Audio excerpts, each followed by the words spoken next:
Hey everybody, TacticAngel here, back on the PlayStation 4 for another premium ship review for World of Warships Legends. This time we'll be reviewing the Tier 5 Royal Navy Heavy Cruiser, London.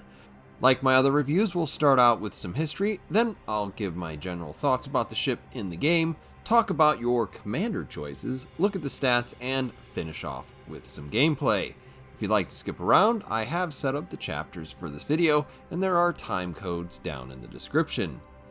HMS London was a county-class cruiser laid down in February 1926, launched in September of 1927, and commissioned into service in January of 1929.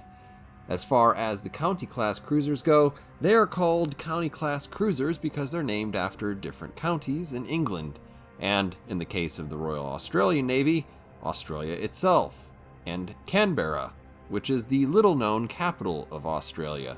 They were the largest and most heavily armed heavy cruisers built for the Royal Navy and Royal Australian Navy during the treaty era of cruiser construction, and though they may be referred to as one class, they were actually kind of a group of three very closely related subclasses, the Kents being the first 7 ships, the Londons being the next 4, and the Norfolk subclass comprising of the last 2 ships.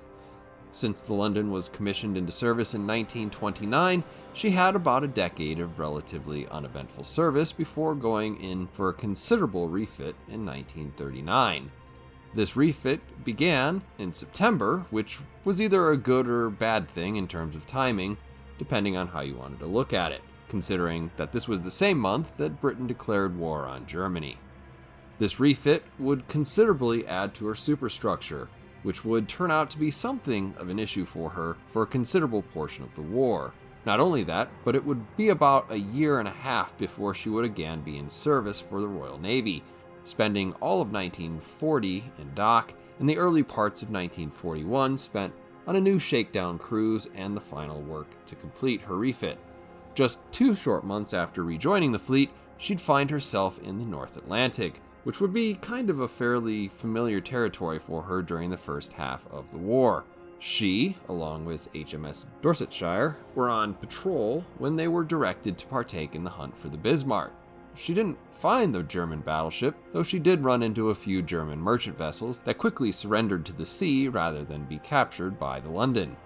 After returning to Scapa Flow, she embarked Lord Beaverbrook and the American diplomat William Averill Harriman to transport them to Archangel to assess the situation of the Soviet Union. At that point, Churchill and Roosevelt were a bit skeptical about committing resources to Russia, since even the Allies believed that the country would quickly collapse in the face of the German invasion. Though you could say that she was little more than a taxi in this case, Lord Beaverbrook and Harriman did convince their respective governments to invest into the defense of Russia, which probably had a pretty considerable effect on the war. But after returning from this mission, the London had to be laid up for repairs. The additional weight of her new superstructure of doom and the not exceptionally hospitable nature of the North Atlantic had caused cracks in her deck and hull. She would spend about 3 months laid up for repair, and the process would actually be repeated the following year as well.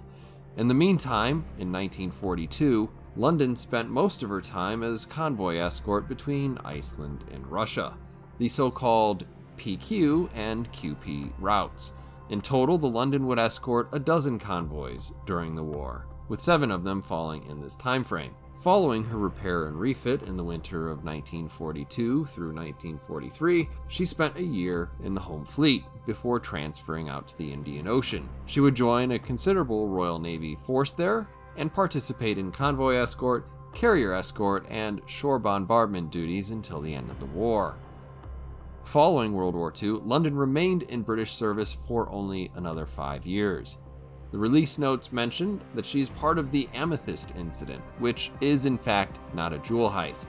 In fact, it is named after HMS Amethyst, which in April 1949 was sailing for Nanking to take up position as a guard ship for the British Embassy there.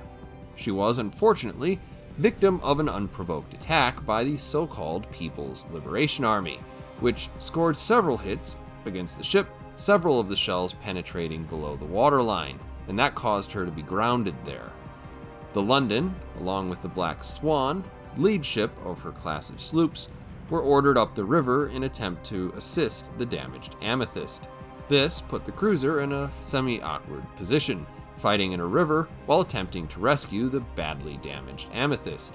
This attempt was ultimately unsuccessful, and the London had to withdraw after 3 of its 4 gun turrets had been rendered inoperable due to the sustained shore-to-ship artillery fire. Quite separately, the Amethyst would slip away under the cover of night about a week later. Though considered for repair and conversion, the London was deemed too badly damaged, too old, and too costly to repair following the incident. She was decommissioned on the 3rd of January, 1950, and sold for scrap later that month. The London enters World of Warships Legends as a Tier 5 heavy cruiser, and the second one that we actually get from the Royal Navy at this tier. The other one, of course, being HMS Exeter. Now, on its face, you're probably going to assume that this is actually a lot like the Exeter, only 33% better. After all, the Exeter has 3 turrets. The London has 4. The Exeter has 3 torpedo tubes per side. The London has 4. Yeah, but does that clearly make it a better ship? Well, not really. The two play differently enough that they can probably both exist at this tier. The London has ever so slightly higher DPM, but only in situations where it can get all of its turrets in the same direction for an extended period of time. The Exeter has faster loading torpedoes, even if it has fewer of them. The Exeter is also considerably more agile and ever so slightly more stealthy. Her consumable choices do favor support play rather than simple survivability. But that said, the London does have a higher high-end potential in terms of not dying deeper into the game due to a higher health pool and a really nice heal. In fact, a heal that is so nice that you're likely not even to be able to make the most of it thanks to her even more vulnerable armor profile. So really, the short answer is, like the Exeter, the London is a reasonably competitive ship, but there are situations where you'd prefer to be in the other ship no matter which one you choose. And it's really hard to put your finger on which one is absolutely better. Though the Exeter has a better paint job. And as we come to commanders, I'd echo what I said about the Exeter. I don't consider any commander here to be completely dominant or totally unusable. This is helped considerably by all 3 captains being able to improve your speed and improve your utility and survivability thanks to your heal and fully packed. Though fully packed will be slightly more useful for your other consumables rather than your heal in this case, and we'll get to that a little bit later on. If you want to use Fraser, you can easily spec for longer range and accuracy, and this probably isn't a bad idea considering that longer ranges also decrease the likelihood that the enemy hits you. And you can also build into the highest fire chance that the London can attain overall. I know on the Exeter I said not to use punching through, though I actually had a bit more success with the London than the Exeter when it came to punishing other cruisers. I still expect that you will struggle against all but the closest of enemy battleships, and some of this may just be my luck, so take that advice with a grain of salt. The other dedicated cruiser captain here is Tennant. Now, I personally have made my opinions on Tennant's base trait pretty obvious, but he does have some potential advantages. That being that you can bake in some damage reduction into your build. You're more likely to have the best maneuverability using Tennant, and you also can improve your sonar. Unfortunately, where this differs a little bit from the Exeter is that your sonar isn't quite as powerful in terms of range as it is in the London. So maybe something that you're less likely to want to exploit. Finally, as we come to Jellicoe, he does remain my favorite for use with Royal Navy heavy cruisers. And the reason for this is that Jellicoe, as a base commander, actually has a second slot choice for concealment, which means that you can run double or even triple concealment on the London, in addition to your camouflage. Unless you get picked up by a destroyer, you'll be very likely to be just about the most stealthy cruiser in any particular game, and be a bit better at picking the battles that you actually want to fight. The other nice thing is, particularly with the super heal, Jellicoe's base trait is actually very useful as it extends the length of your heal, granting you even more hit points for each heal that you use. But this advantage is, again, not as noticeable on the Exeter, just because of the nature of her consumables. And as we jump into statistics, we'll continue to look at the London primarily against Exeter, because really, why stop now? And where it makes sense to mention her place in the larger picture, I will make sure to do so. So survivability comes first, and with 34,600 hit points, the London has 5,200 hit points more than Exeter. If it weren't for the Graf Spee, in fact, which is hardly a cruiser in any traditional sense, the London really is the most healthy Tier 5 cruiser in the game. She is, however, not all that well armored, with just 13 to 114 millimeters of armor and only 4% torpedo reduction. The actual distribution of the armor, though, appears to be 13 millimeters everywhere, except for this little strip which, for those of you playing at home, also outlines the Citadel, and then with the turrets somewhere in between. This tends to mean that both HE and AP can be very dangerous to you. While the Exeter doesn't have good armor either, its freeboard, or the height of its deck, is a bit lower to the water, giving you at least less real estate to shoot at, and it does sport a more heavily armored upper belt. If you've played both ships, this tends to mean that you get more bounces off the side of your Exeter than you would in the London. The main battery of the London consists of 4 twin turrets, armed with 203mm guns. They have a 14.5 kilometer range and reload every 15 seconds. All the other stats here are actually pretty much the same between London and Exeter, meaning turret rotation, damage, and fire chance.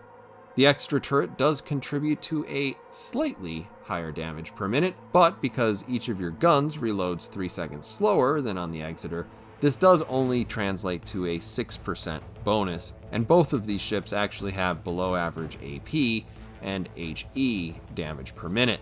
But the reason why these ships tend to be impressive is that they have 203mm guns at Tier 5, and though their DPM is considerably lower than the Pensacola, the turret traverse is twice as quick as the American Tech Tree Cruiser, and 25% faster than the Alba, the Japanese 203mm cruiser, and the ship that they'd otherwise be most similar to. Though not likely to actually make a difference in the game, the Royal Navy cruisers do also have the best secondary DPM at Tier 5, even if it is also tied for shortest ranged. Unlike the American Pensacola, and somewhat like the Japanese Alba, the London does come with torpedoes. She sports a quad launcher on both sides, just like the Alba, and just like the Exeter with its triple launchers, she can fire single torpedoes sequentially. This can make you especially dangerous at close ranges and give you plenty of creativity and flexibility in how you'd like to use your torpedoes at other ranges, which is usually not a great idea, but can certainly make you look especially smart if you do manage to hit something. With 8 kilometer range, they're fairly average for cruiser torpedoes, and it's probably unsurprising that you can't exactly launch them from stealth, unless you consider that you do have a smokescreen. If you do manage to hit something, the damage you see here is above average for Tier 5, at least cruisers. And though I did mention that the Exeter does have a considerably faster reload on her torpedoes, resulting in a higher DPM, these are not usually the type of ships that get a lot of opportunities to fire torpedoes and survive, mostly due to failure in the surviving part. So I would consider having 4 torpedoes on the London to be generally more advantageous, all things considered. Both the Exeter and London get around at 32 knots, and the London does go on to be about average with her 710 meter turning circle and 7.8 second rudder shift. If anything, she's a little bit wide in terms of the average turning circle, really, and if you were to compare her with the Exeter head-to-head, you'd be looking at taking off 1.7 seconds from the rudder shift and trimming 60 meters off of the turning circle when playing the Exeter, a difference that is very noticeable when you're playing the game. And considering the ship is so much larger than Exeter, London also has a slightly higher sea detectability, being 100 meters more noticeable from both air and sea, though both of these cruisers are relatively stealthy, with only the Italian Trento and their little cousin, the Leander, having better stealth at the tier. Since you do have smoke, it's also not a bad idea to remember that your range while firing in smoke is 6.1 kilometers, same as the Exeter, which is actually pretty good considering the size of your guns. Finally, you have similar types of consumables in the London as you'll find on other Royal Navy cruisers, but the devil is in the details here. When it comes to smoke, you have smoke with a short deployment time of just 15 seconds, and the smoke screen will last 99 seconds. That is the same as what you'll find on the Exeter. Your hydro is a more traditional long duration hydro that definitely has its advantages, but its detection range is relatively short at just 2.5 kilometers for torpedoes and 3.5 kilometers for enemy ships. That is very different from the Exeter, which has 3.5 kilometer torpedo detection range and an exceptional 5.1 kilometer detection for enemy ships, though it pays for that by lasting just under 2 minutes. Some of that is going to come down to your preference, whether you want sonar that runs for a very, very long time, makes you feel safe that entire time, or whether you'd like more powerful sonar that will scare off and easily ferret out enemy destroyers in smoke without having to get all the way up to them. Next, the nature of your heal is also very different. The Exeter has a pretty standard heal that lasts 28 seconds and heals just 155 per second base. You can see here that the London's heal is really more of a super heal, which can give you back over 10,000 hit points. And you can have as many as 3 of them with fully packed while using a cruiser captain, or maybe 4 if you really want to throw Madden on this thing. And that's a really powerful tool, but considering your armor, I haven't found that you're very likely to recover even anywhere near 20,000 damage, even under pretty favorable conditions. So getting a 3rd or 4th heal may be a bit overkill, but provide you with some additional flexibility in when you use a heal. And here we go, jumping off into some gameplay. We're going to be on Land of Fire. There you see our London. And as we get going, I am going to go ahead and put my commander up on the screen real quick. This is Bruce Fraser. He has got a whole bunch of, honestly, sort of completely random stuff. I imagine this is something close to a normal build. I know I did say that my favorite commander is John Jellicoe, of all things.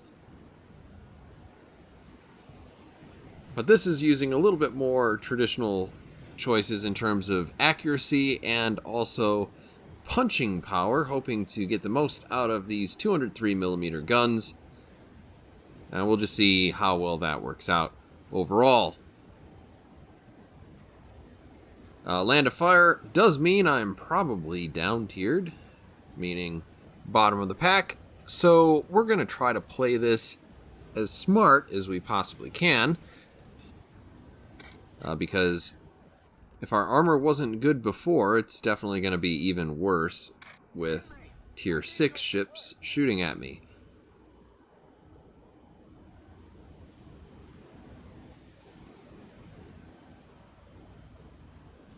In any case, we're not going right up the middle because that would be wildly insane. We're going to go ahead and choose a side. I am choosing the right side, or the east side, because, of course, it looks like we've just got a whole bunch of battleships over there. And wouldn't they just love to have a cruiser with them? Probably the next best thing to a destroyer, and it looks like the destroyer that was also in the middle is also moving towards the right, though he is doing so in what we can only describe as a much more bold fashion. Now I'm going to pass in front of this island, and as I do, you can see we've got pretty good concealment compared to our range. We've got a solid 2 or 3 kilometers there where we can kind of play around with. We can shoot at things, we can choose not to shoot at things. In ships like this, or really in cruisers in general these days, I often don't choose to shoot at things that are more or less outside of my sea detectability. And that might spawn from my relative disinterest in chasing people to the edge of the map. Now that we're kind of moving up, we got some islands in between us. They're not tall enough to actually help. I do let loose on that Arizona. And now that we've let loose, we might as well just try to burn it. Because, of course, if we can get him to burn his damage control party by the time those torpedoes get there, then that'll actually be a pretty big benefit for our destroyer. Assuming that he even has the range to hit anything. Now, we did manage to do something kind of like what we were hoping to. It's not real obvious whether or not he managed to get his repair party off before, and if the full 20 seconds of American really, really good damage control parties saved him there. I think it probably did. In any case, we have a couple of ships over there that we can, and mostly can't, see.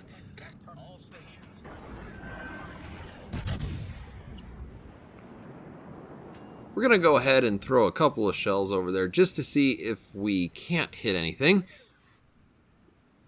It doesn't always work out. In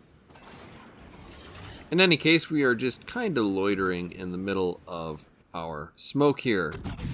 Now that that Alba has shown up, we once again put some shells out there. He starts to speed up immediately upon our shooting, so of course that is a waste of time. He forgets that that island is there, it looks like, so I try to hit him where I expect that he will be. Obviously, what I'm trying to demonstrate here is whether or not the AP works, and it's not real obvious if I don't hit anything. Unfortunately, not a lot of luck there. I have had decent luck in other games, and as we come to the final couple of seconds in our smoke screen, I am going to start to get up a little bit of speed so that I can actually maybe dodge a couple of shots, because if I'm stationary, that's not going to work out all that well. As you saw, I am using improved rudder shift as opposed to any sort of engine modification. I'm not actually sure that's even an option. And once again, I am trying to sneak in behind this island. It seems to be working a lot better for the Gneisenau than it is for me. In any case, we've rather casually worked our way up to 26,000 damage, and as we do that, we are moving up towards the smoke screen. The smoke screen ought to give us a little bit of cover. Obviously, we were using our own a little bit earlier, and it'd be really, really nice if anybody else could see what I actually wanted to shoot at. Unfortunately, as you can see, that isn't in the cards. And we do end up taking a couple of initial light blows from the Gneisenau. Managed to set a fire on the back part of his ship. Now you see that Alba right in front of me. I get rid of my HE because the Gneisenau has burnt his Damicon, and hopefully we can set him on fire again. Does not happen. We're not going to be able to get our AP shot off, unfortunately, due to a little bit of a failure in terms of managing our speed. Instead, we put it way out there on the Gneisenau and get just a little bit of damage there. As you can see, we do have a New Mexico that's rather close to us. This is actually not really a location that you'd want to play the London in usually. Similar to my Exeter review, being patient is sometimes a little bit of a shortcoming of mine, and in this case, I do enjoy pushing an objective. In spite of the fact that this is not a really well-armored ship, she is very dangerous at close range. And as you can see, this New Mexico is not paying nearly enough attention to what I can possibly do to it. Even better, he's just shot, and I managed to put an impressive 3,700 damage into the side of him with just my forward 2 turrets and HE no less. Unfortunately, that doesn't exactly mimic the first set of shots. And I should say that I've launched this single torpedo not actually intending to hit him with it. I really just want him to commit to maneuvering left or right. Then I'm going to actually shoot the rest of my torpedoes. That said, this is sometimes the reason why you'll see me shooting widespread torpedoes. It's a little bit unconventional, but it actually does tend to work. And as it turns out, that guy's just got too much stuff going on, and he does eat a torpedo, and at that point he's already had enough for dinner. So we send him to the bottom. We're going to go ahead and move towards the middle of the map.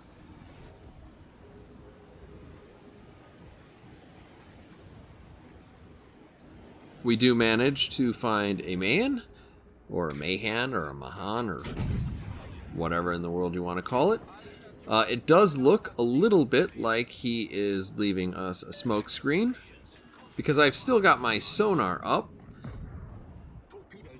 and it's only going to be really good for another one shot. But the thing is, by the time I get any closer to him, he's probably going to start giving away his position if he actually shoots his guns.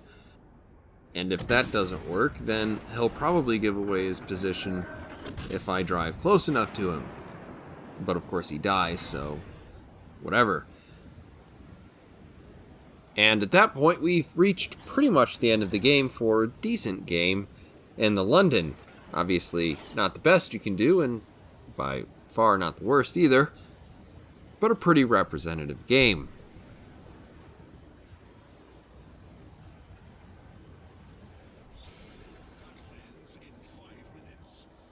And as I sail through this gentleman's smokescreen, we can see that the Baron is on the other side of it.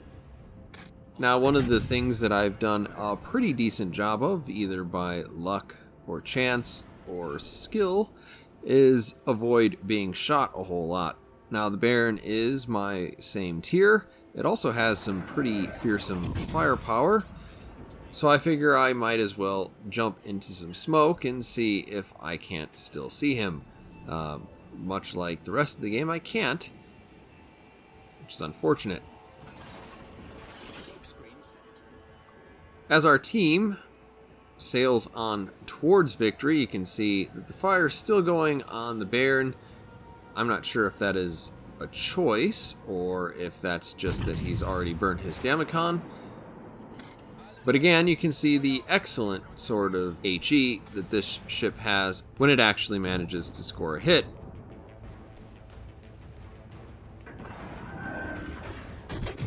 We do want to aim a little bit high. There you see, didn't come away with a whole lot. Probably got a lot of turret in that particular shot. And here we have one last chance. We managed to sink the enemy battleship, but if you were paying attention to my health bar, you also saw the sort of terrible things that can happen to you if you offer yourself up to a battleship. Obviously, even in that situation, I was pretty well angled, but it didn't really matter all that much, and he punched through me pretty easily.